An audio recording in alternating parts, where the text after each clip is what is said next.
In this video we are talking about awnings for your vehicle and rooftop tents. And I guess the main theme of today's video is must have versus nice to have. When you're looking at budgeting for building an overland or off-road vehicle and you want to decide what awning or what rooftop tent or what tent to buy in general, what are you going to prioritize and what are the things that you can buy later down the line that are kind of luxury. This is part 7 of a 7-part series, so it's the last video. Well, we might do more in the future, but as for now it's the last video in the series of my Toyota Hilux Overland build. It's just something that I wanted to show you guys on this channel because it's something I'm really enjoying doing and a lot of people have asked me about it. And I recently bought this 270 degree quick pitch awning. I think it's called the quick pitch weather shade. There's a few others like it. Alucab makes one, Easy Awn makes one. There's a few companies that make them, but I chose this one just because it's flipping massive and I've heard a lot of good reviews about it, but there's also a few downsides. So let's talk about the awning first and then we'll move on to the rooftop tent. There are a few different designs you can consider when looking at awnings. This one is the type that kind of folds out like this. The other type kind of rolls out and then you put 2 poles down and you peg it down. Both have their strengths and weaknesses. To be honest, both of them are pretty quick to put up. This one is great in that it doesn't require any pegs or poles or anything. There's a pole that can swing down if it gets a bit windy, but to be honest, if it gets very windy, I would just fold this up anyway because there's a risk of breaking something or damaging something. There's a lot of torque if you push on the end of this thing. There's a lot of torque on all those joints back there. What's nice about the other type of awning is that you can shorten those poles, bring part of the awning down. If the sun's coming from that side, you can bring it down to shade yourself. Whereas this, it comes out and there's nothing more you can do about it. So if the sun's coming low on the horizon, it's not really going to protect you from the sun. What it does do though is it protects you from the rain, and it's one of the best solutions for the rain because the rain all just runs down the edges and off the side, and you can cook in the rain on the side. You can sit in your camping chairs and out of the rain, and it has quite a large coverage. So that's a great feature about this awning. As you can see, it folds up and out very, very quickly, which is great. And it does come with a sidewall kit, so you can zip in sidewalls and bring them down if you really want to, which means if you want to have like a little ground tent that you put up here, you can have the entrance of your ground tent underneath the awning. So when it rains, the water can move in and out of your tent without getting wet and muddy. And I guess it could protect you from sun as well. Let's say the sun's coming from that side, you could put sidewalls on here, create a barrier for the sun. But to be honest, I've never really seen a need for that.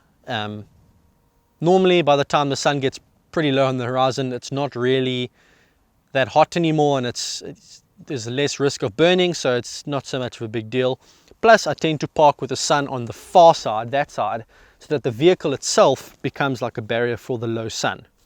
So that works well. Another downside to this awning is because of all those arms that come out, it's quite heavy. So if you don't want to carry a lot of weight on your roof, and particularly on one side of your roof, then this may not be a good option for you. I was willing to just bite the bullet and do it because I love to stop on the side of the road, have a quick cup of coffee, enjoy the scenery. I've done a few little lunch breaks on trips, even in the short time I've owned this, where you just pop open the awning, bring out your camping chairs, cook a quick meal. It takes 20 minutes, and once you're done with your meal, you pack it up and you move on. And because it swings all the way around, you covering your fridge as well. You can sit at the back of the vehicle and make your coffee there. It's really quite versatile. It's a little bit overcast today, so you're not seeing like the full benefit of the awning, but essentially I can pull out my fridge. I can access stuff in my fridge and freezer right here in the shade, leave it out here. Don't have to worry about the fridge heating up and becoming inefficient, wasting battery.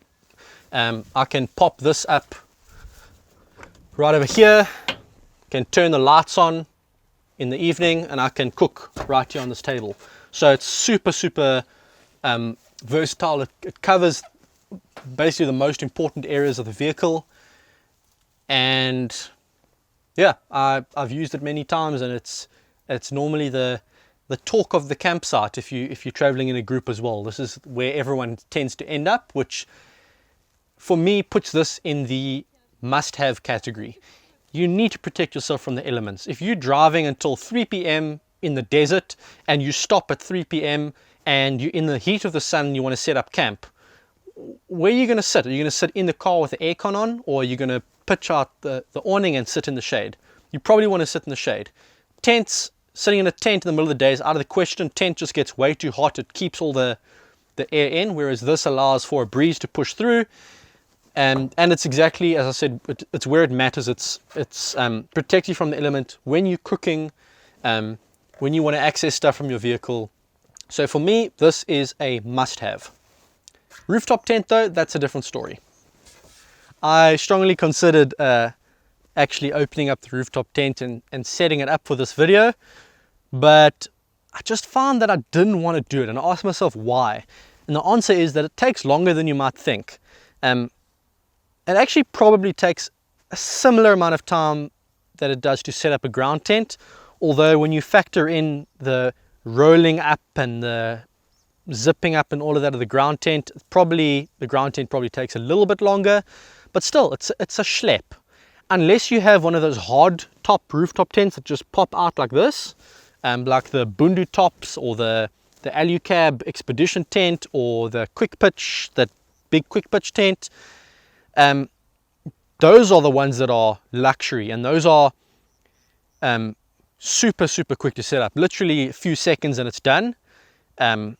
But you're paying through your nose for that. You're paying, like, I'll give you the price in South African rand, it's like at least 30,000 rand, which is more than double what you pay for a standard rooftop tent like this.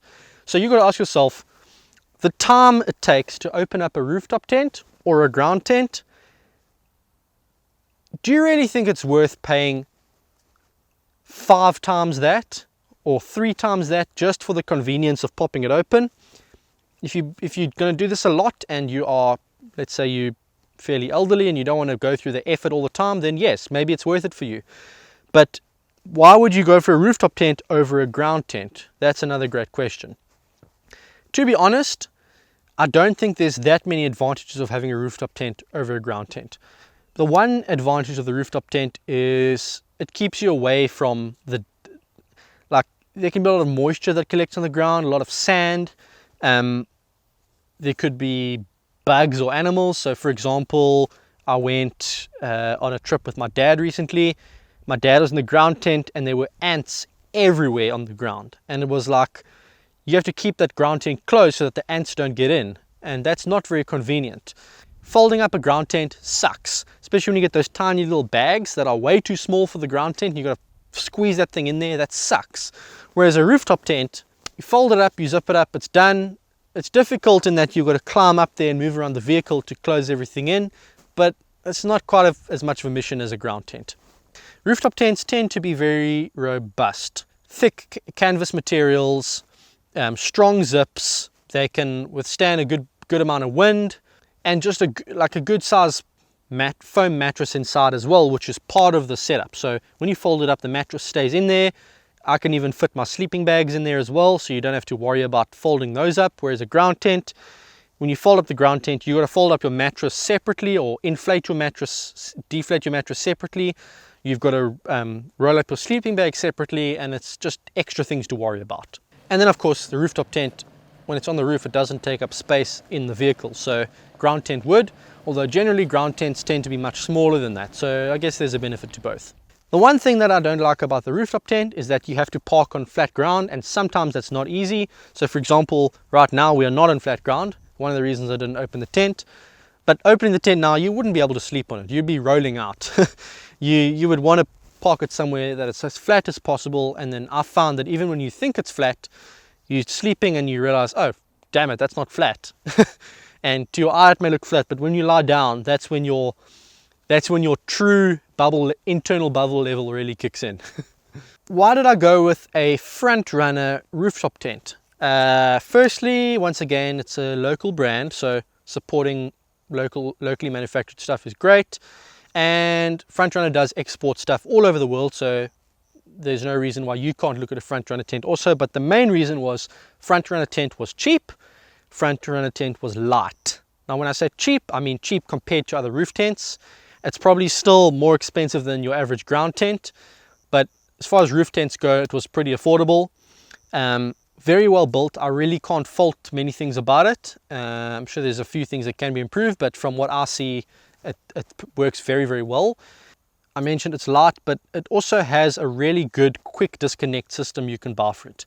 So you can flip a few latches and you can go next to someone else and you can pick up and lift off the rooftop tent, which for me was very important because with the rooftop tent fitted, this vehicle does not fit into my garage.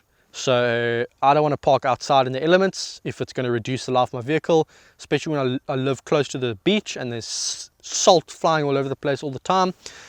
I wanted to be able to take the rooftop tent off and park it in my garage, and the Frontrunner tent with the quick disconnect system allows for that. You can sleep 2 people in this Frontrunner tent and in most rooftop tents. It's a little bit of a tight squeeze, but you can fit 2 people. Ground tent, you've got a bit more flexibility with, you know, your space. You could carry with a bigger tent and have a bit more comfort. Personally, I'm very happy with the Frontrunner. It will be particularly nice if I am, for example, out in Botswana or Namibia or Zambia and there's all kinds of wild animals around me, lions and whatnot, and I think I'll just have a little bit more peace of mind knowing that that I've got the rooftop tent and I won't have a large cat that could easily shred me to pieces right next to me. And I'd say the last disadvantage of the rooftop tent is that when it's on your roof, you can feel that there's a lot more drag on the vehicle. Your fuel economy is going to suck. Still better than the average American car though. So I'm not complaining.